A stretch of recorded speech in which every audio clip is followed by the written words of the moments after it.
My name is Ted Griswold. I use he, him pronouns, and I organize with Jewish Voices for Peace and with the Democratic Socialists of America and here in Long Beach. I'm going to try to make this quick. I've got a lot here.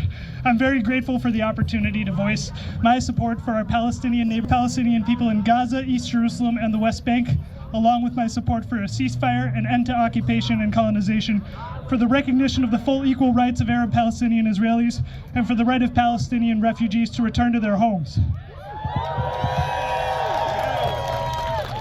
I'd also like to take this opportunity to call attention to the mischaracterization and weaponization of the concept of anti-Semitism that is being used to attack and discredit those of us who are calling for an end to genocide and ethnic cleansing.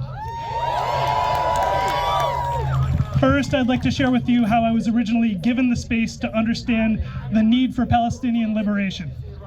Personal background: I'm the child of interfaith parents who agreed to raise my sister and me Jewish. When we were kids, my mom would take my sister and me to Hebrew school on Sunday mornings for religious education. As early as 2nd or 3rd grade, I remember learning about the Holocaust and how the Nazis used propaganda to dehumanize Jews and other undesirable people. Later, I learned about the history of the Jewish American left and got involved in a youth group organizing for social justice. Simultaneously, I began to be taught some of the Zionist narratives about the creation of Israel, its expansionist wars, and the unreasonable Palestinians, who inexplicably rejected peace every time Israel tried to make a deal with them.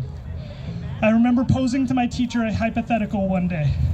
If a classmate were to take my lunch money and then offer back a percentage of it in exchange for my silence, why would I accept their offer? I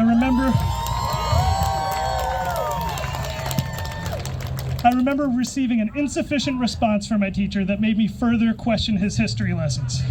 After years of learning more and hearing the perspectives of Palestinian friends along with Jewish friends who were also questioning Zionist narratives, my understanding completely shifted.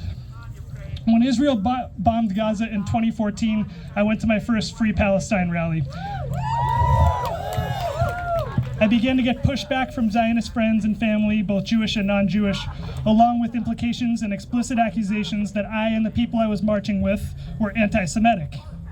I came to realize that many of these accusations were based on ignorance of what people were demanding, and due to a complete lack of recognition of Palestinian humanity in Western media. During the Israeli bombing campaign of Gaza in 2021, I read an Anti-Defamation League study that had surveyed metadata online and claimed to have found a, quote, rise in anti-Semitism. I read in their methodology that they considered anti-Zionist and pro-Palestinian language to be hateful toward Jews, which I found absurd. At that point, I realized that many of these accusers are cynical. They do not intend to shed light and protect folks from anti-Semitism, but their primary goal is to shut down any criticism of the Israeli state and its use of violence. I found this particularly offensive given that true anti-Semitism, just like Islamophobia, transphobia, fear of immigrants, and scapegoating of other groups of people, actually is very commonly used to divide the working class and draw our attention away from the real roots of our social problems, like wealth inequality and war profiteering off the racist, imperialist, classist, military-industrial complex. The day before yesterday, I heard a number of Congress people claiming that the phrase, "from the river to the sea, Palestine will be free," was anti-Semitic. Implying, and in some cases saying out loud, that if Palestinian people are free, they will kill all the Jews or Israelis from the river to the sea, and somehow here in California as well. This attitude reveals that those Congress people and many Americans think Palestinian people are so inherently violent and inhumane that they must not be allowed to be free, and actually, as we're seeing now, they must be bombed into oblivion. In reality, "from the river to the sea" is a clear and simple expression of support for Palestinian freedom, not a call for violence against anyone. This distortion and dehumanization is the end goal of the weaponization and misconstrued concept of anti-Semitism that's now being used to murder people in Palestine and push them out of Gaza. Please, let's vigorously and aggressively call out cynical accusations of anti-Semitism when we hear or read them, and in cases where these accusations are made out of ignorance and due to the repetition of mindless colonial and imperialist narratives, let's call out that ignorance where we see it and create spaces where we can educate our family, friends, and neighbors, just as I was given the chance, and that space was created for me when I was younger, in hopes that they'll join us on this path towards freedom and equality. I'm sure many will.